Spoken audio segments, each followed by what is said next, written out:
It's the middle of November. Here's a quick garden tour to show you the current state of play. So we haven't really had any frosts yet.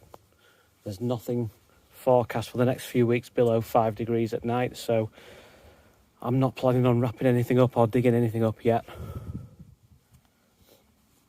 You see the Gunnera still looking healthy. It's definitely past its best. I've chopped back a lot of leaves that suffered in the drought in summer, but there's definitely no reason to wrap it up now. I've got another Gunnera in this barrel that's doing well so far. Barrel pond down there that's been overtaken with watercress. Got some begonia cordifolia along here.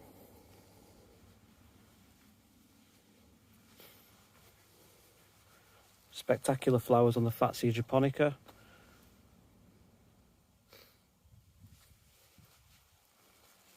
This is new for this year. Euphorbia mellifera. Honey spurge. I'm hoping it's going to really take off next year.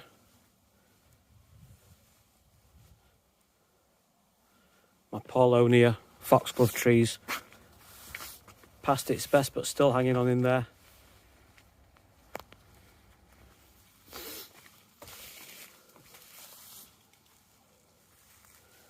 I put a couple of echiums in this year. This one's the smallest one. Wonder if it'll flower next year.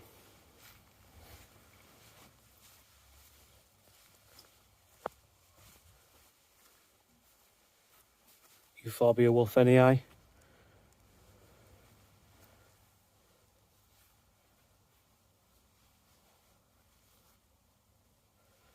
Forgot the name of this Euphorbia, but it does well in shade. I think it's Robin, something like that. Purple foliage.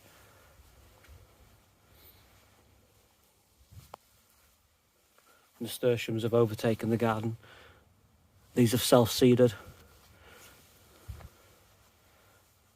More Fatsias. Miscanthus giganteus. Arundodonax.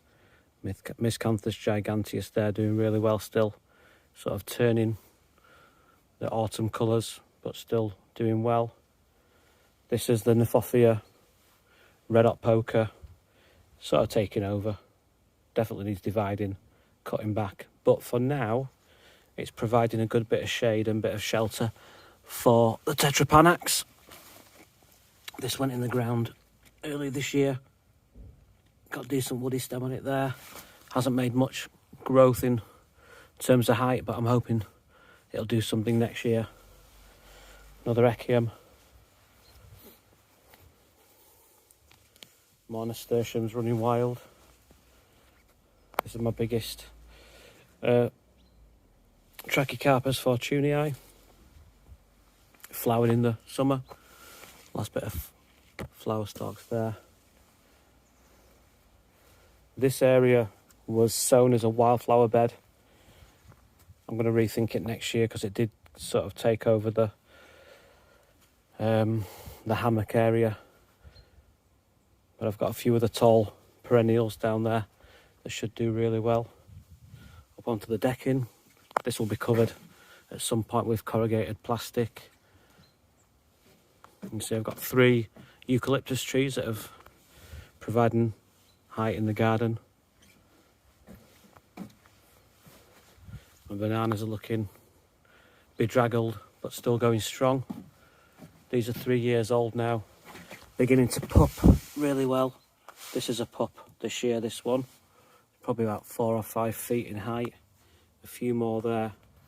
As I say, there's nothing on the forecast below 5 degrees at night, so no reason to cut them back yet. Last time I cut them back too early, and they continue to grow in the winter wrapping. So I think when you're doing exotic gardening like I am in a climate not suited for exotic plants, it's always a game of chicken with the first frost.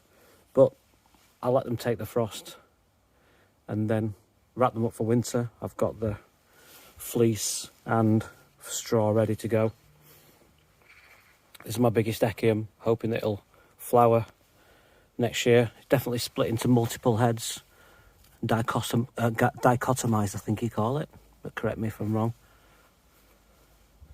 More nasturtiums, look at the size of those leaves. Moving on to this bed, it's got the giant phormium in it. Cardoon's looking healthy. Those were sown this year, already flowering. Remnants of amaranthus, that most of which I've pulled up. This is going to be the arid bed. So I'm going to fill this with gravel. Then I'm going to plant agaves and some more arid plants. Move this double-headed trachea somewhere else.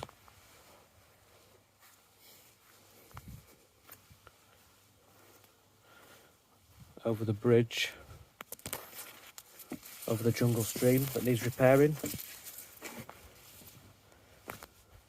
into the tiny greenhouse. So here I've got my cacti, succulents on the top, plenty of agave pups. A few of these are going to be planted out next year. Apuntia humifusa is going to go in my arid bed. Agave montana and agave avartifolia when they size up a little bit. I forgot the name of that one. There you go. Aloe striatula. That'll be going in the arid bed. Possibly the agave americana. Oh, and the Eucalyptus as well. I'm keeping this inside for now because it's in a pot. But if you think this should be surviving outside in a pot, let me know and I'll keep it outside. Just gigantea, giant bamboo. What else have I got in there? Dendroceras, littoralis, the Robinson Crusoe cabbage tree. Can't take any frost, that, so I'll keep it there. Tetrapanax seedlings down there, and colocasia pink china, which probably could do okay in the ground, but we'll see how they do there. Got my straw ready for wrapping the bananas, bubble wrap, but it's all ready to go, and I think that's it. Let me know in the comments how your garden's getting on in November. And don't forget to subscribe and like. See you next time.